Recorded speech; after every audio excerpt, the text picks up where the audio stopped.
And welcome everyone to the Moriah Nightly News on a Friday,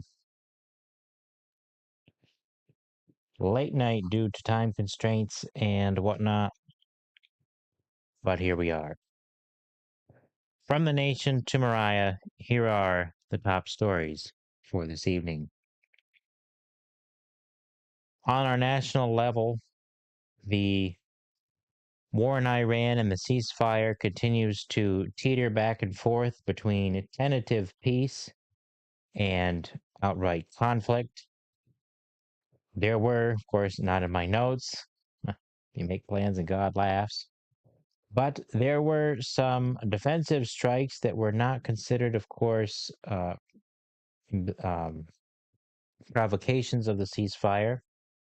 And that has been very much the discussion and the talk of the week, or the course of action of the week, are these provocations by Iran to have said provocations and this back and forth, teetering on the brink, but nothing that would indicate a full scale return to conflict at this point. The operation, well, what I would call the economic freedom, or that attempt to uh, free up the strait, the president pulled the plug on that earlier in the week.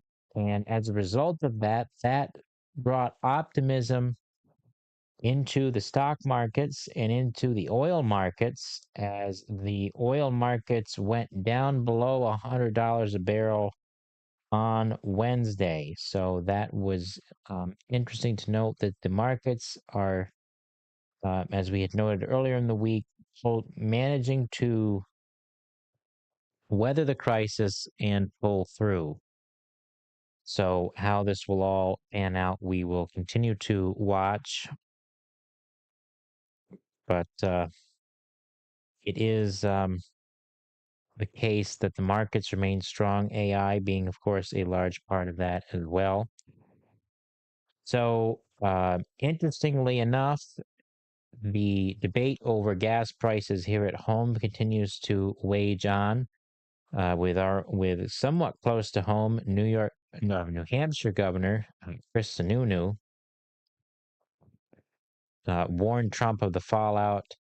And a poll from that same article in the Wall Street Journal noted that as high as 63% of Americans blame president for the high price of gas at the pump. That was from NPR PB. That was an NPR, PBS, and Marist poll there.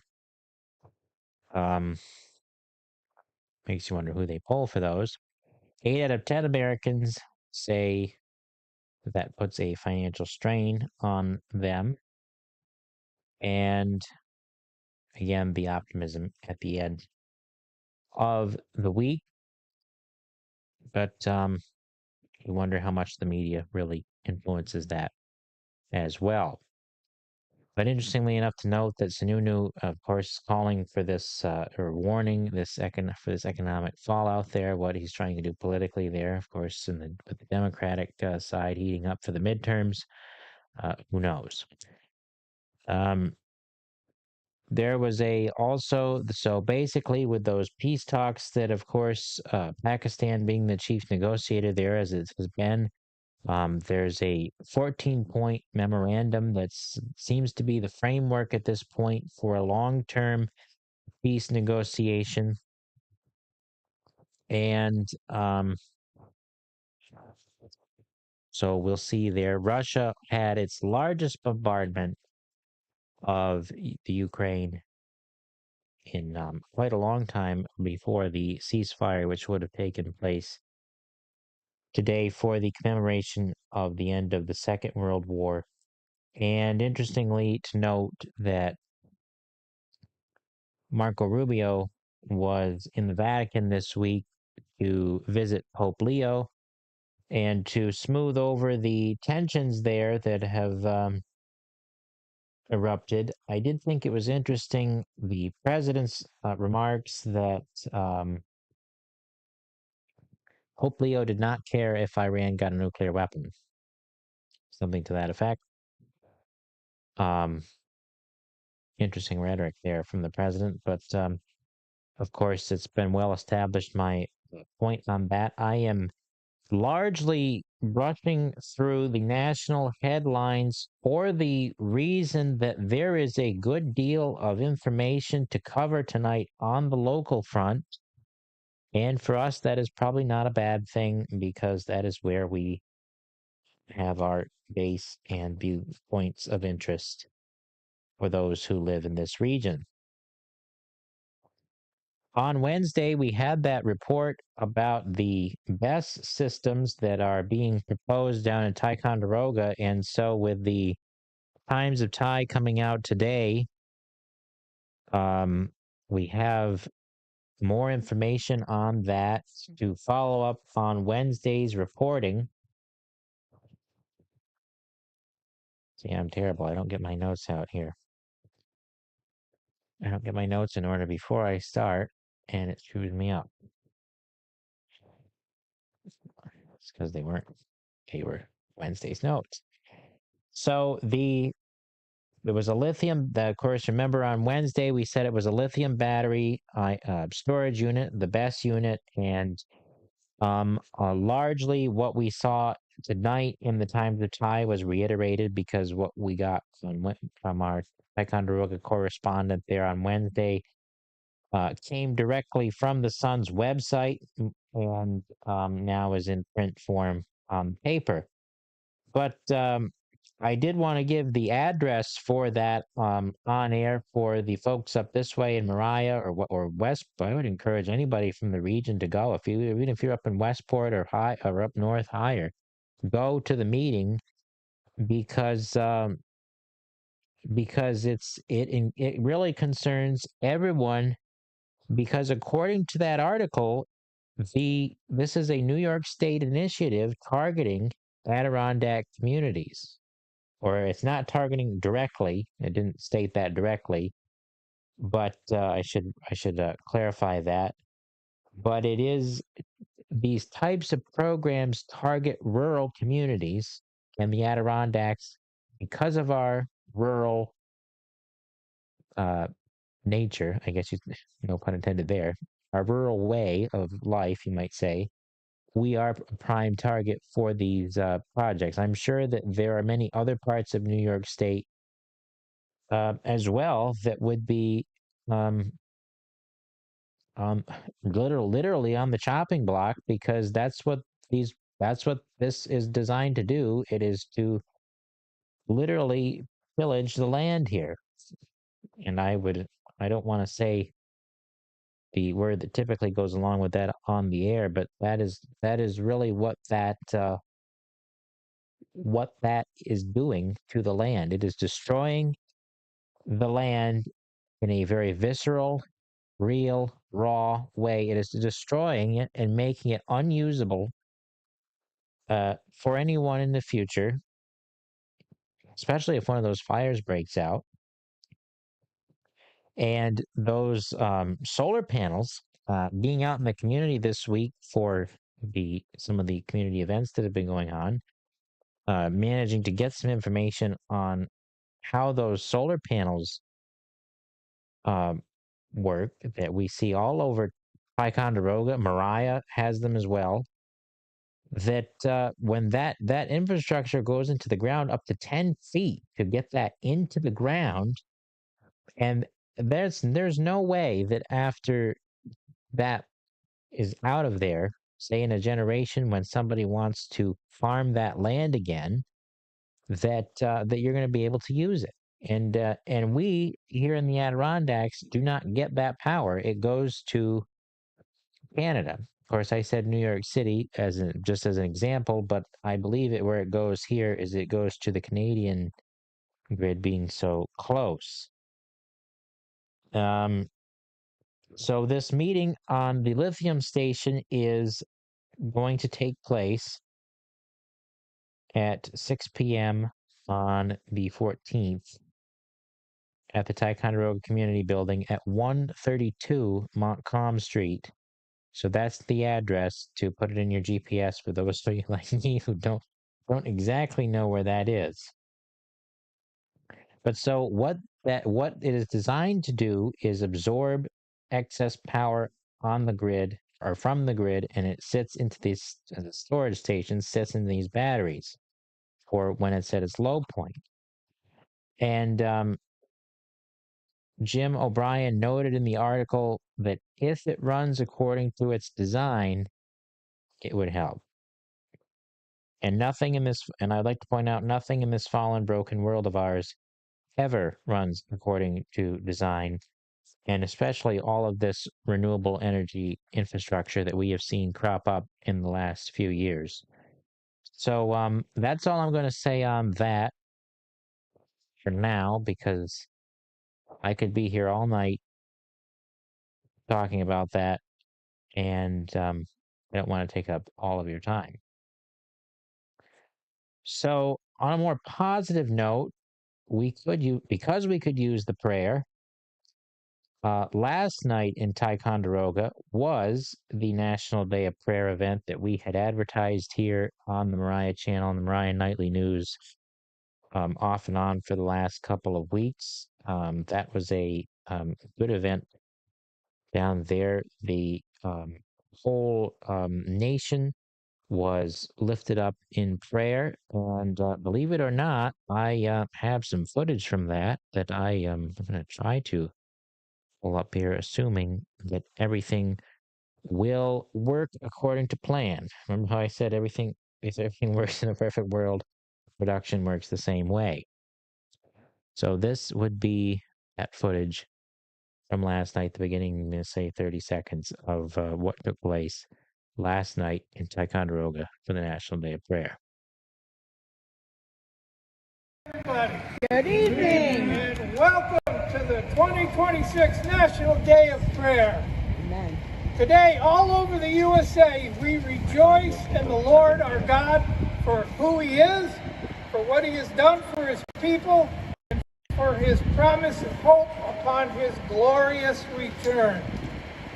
Our theme, as determined by the national organization, is glorify God among all nations, seeking Him in all generations.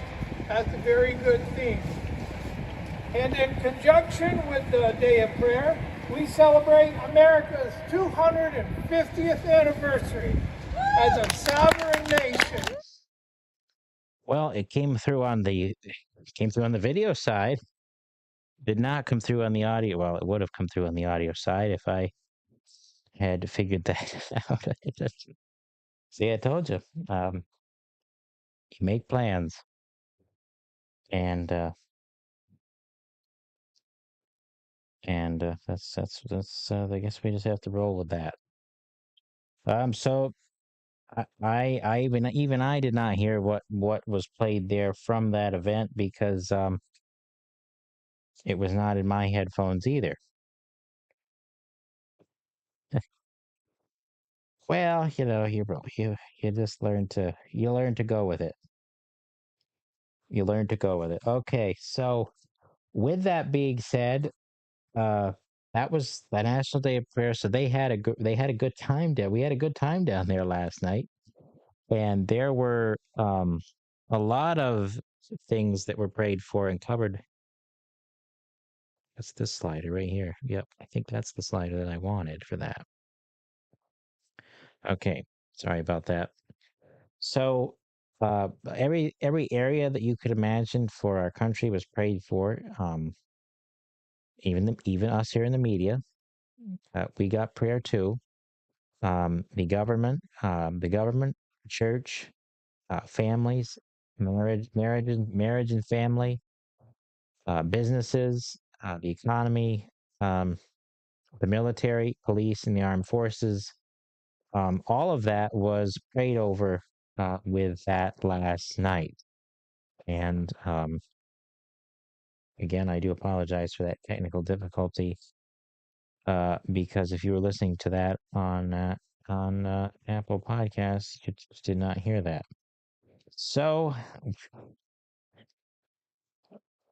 you gotta laugh. Up at the Moriah transfer station yesterday, the town dump, as it's referred to around here up on Joyce Road, there was a fire up there, and that broke out. And speaking with some off the record folks today, it appeared to be that it was not a regular cigarette butt or anything like that. It was believed to be something like a battery, something like that, that was more flammable than just something casually disposed of in the garbage. And we have footage from that if everything cooperates over here. So let me see here. It will go over here. Yeah, reporting here for the Town of Moriah News. May 7th, Moriah Transfer Station. We got Mineville, we got Moriah. We had a fire here at the transfer station. And it's under control now. So that's Tim Solano's footage there. Jamie Wilson on scene with his crew. And the situation is under control. This is the news for the Town of Moriah. Okay, so there's Tim Solano's footage there. Thank you, Tim, for sending that in to us. Again, if you're white, I can't help but laugh at myself for that one. So that was what happened up there, as you saw with some of the fire departments and the folks responding up that way to put that out. And so thank you to all of our first responders, all the teams that put that out there. And so we're looking at stories there for next week that you'll want to pay attention to as well. We have a lot going on this weekend. I have advertised it, of course, this week, but George Evans is doing his senior project tomorrow. Tomorrow is the date for that. And 12 to 3 at the Mineville VFW. 12 to 3, volunteers, donations, all of that. As far as I know, you could still talk to tomorrow to his mom and help out with that, or just come and have a good time. That's fine too. And but it is good to support our students and what they are doing there. And they were also prayed for at the National Day of Prayer event in Ticonderoga last night. All of our students, teachers, faculty, staff, superintendents, all of that received prayer as well. And don't forget, tomorrow from 10 a.m. to 3 p.m. at Hunter Way Farm, we have Taylor Sprague doing that over there. The 4th annual Mother's Day Market. I did see them setting up this evening, so they are getting ready over there to do that. And with the Times of Ty coming out, I do want to give Crown Point some coverage. It's been difficult to figure out, bouncing back and forth without any adequate connections there to hear what's going on. But they are having a music series there running for 7 weeks in July and August. And that is in the Veterans Memorial Park there in Crown Point.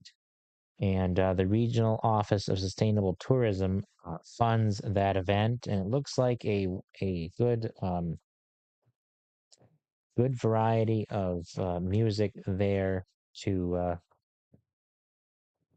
be a nice summer event to go to down the line. Looks like I'm running a little shorter tonight. But that is all right because I am running late. It's not good for production. But we do the best we can as a one-man operation. So that is the Moriah Nightly News. And don't forget that this is Friday, which means that Sunday is approaching. And tomorrow at 4 p.m., the Vigil Mass here at St. Patrick's in Port Henry. The 9 a.m. service is now at the Mount Moriah Presbyterian Church for the summer months. Now that they are in the different that pattern for their shared minister or pastor arrangement that switches back and forth between the Presbyterian and the Methodist Church. So they are now in that other campus, if you will, if you could call it that. You might call it that in a more evangelical church, but that's what they are there. So they are in that, and they are up and running for the summer. And the Presbyterian Church there, I know last Sunday they were in the fellowship wing there, I guess because of the cold and not wanting to go out into the sanctuary yet, but they're doing that. And the some of the other options, you've got Ticonderoga Assemblies of God at 10:30 down in Ticonderoga. Um, you've got 9 a.m. at St. Mary's in Ticonderoga. And some of the other Cornerstone Alliance Church, I don't have the time in front of me, but Cornerstone Alliance Church in Ticonderoga, Hague Wesleyan or what was Hague Wesleyan is now Lakeside Regional Church at 10 a.m. out in Hague. And they have a fairly new pastor out there with Skip Holtz. That's at 10 a.m. out that way. So there's worship there as well. So, and you've got the Methodist Church in Ty, the Baptist Church in Ty. So really, the Episcopal Church of the Cross, which is somewhat overlooked these days given their smaller number, is at 9 a.m. Um, on Lake George Avenue. So which is a beautiful sanctuary, by the way. If you've ever been in there, beautiful sanctuary, a lot of nice woodwork, and so do support these folks as best you can. And so that is the Moriah Nightly News for this week.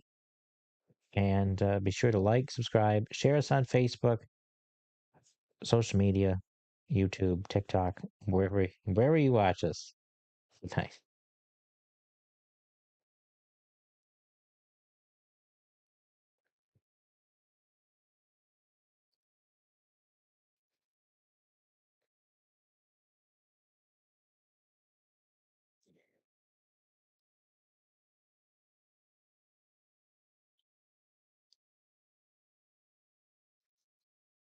Mm, mm.